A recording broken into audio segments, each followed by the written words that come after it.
इतनी जीवात्माओं को हमने मार काट के खा लिया और खुद ही खा रहे तो बच्चों को भी खिला रहे हैं। क्योंकि आप देखो घर में यदि एक पिता से दूध पिएगा तो घर में सबके साथ बैठ के पीता, क्योंकि ये एक अच्छी चीज है।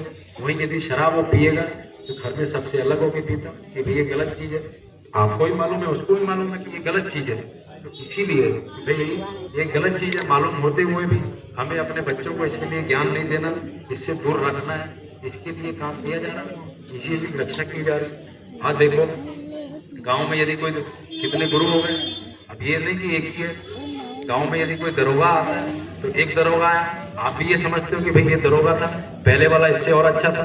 अरे कोई और आता है तो आप समझते वही तनख्वाह उसकी भी वही उसकी है, लेकिन दरोगा दरोगा में फर्क है। ऐसे ही मास्टर मास्टर में फर्क है, ऐसे ही गुरु गुरु में फर्क है। कोई कहाँ तक पढ़ा, कोई कहाँ तक, जो जहां तक जिसका ज्ञान है वो वहीं तक उसकी व्याख्या कर पाएगा।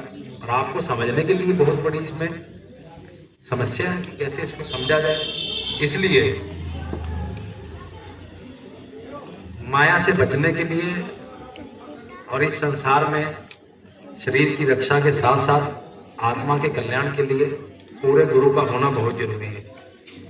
ऐसे नहीं कि आपके कान में मंत्र दे दिया अब आप उसको मानो और अपनी दक्षिणा दो और जो शराब पियो मांस खाओ, कोई मतलब नहीं। ऐसे गुरु नहीं, सच्चा गुरु जो इस जीवात्मा को उस ब्रह्म यानी शब्द वाणी से जोड़े, जहां से ये आत्मा इस धरती पे उतारी गई और कैसे इसको वापस लेके जाना। जैसे कुएं में यदि बाल्टी छोड़ी जाए और वो बाल्टी छूट जाए और वो नीचे रह जाए, और यदि उसको वापस लेके जाना तो वही बाल्टी उससे बांधनी पड़ेगी और फिर वो पानी भर के उससे ऊपर जाएगी। लेकिन कौन इसको करेगा? इसके लिए गुरु की जरूरत है। इस दुनिया में गुरु की इसलिए सबसे बड़ी जरूरत है। और देखो जब सच्चा गुरु मिलेगा तब वो आपकी देखभाल करेगा, आपको बताएगा, समझाएगा। जैसे कुम्हार करता है एक मिट्टी के बर्तन को, उसको घुमा घुमा के उसको ढांचा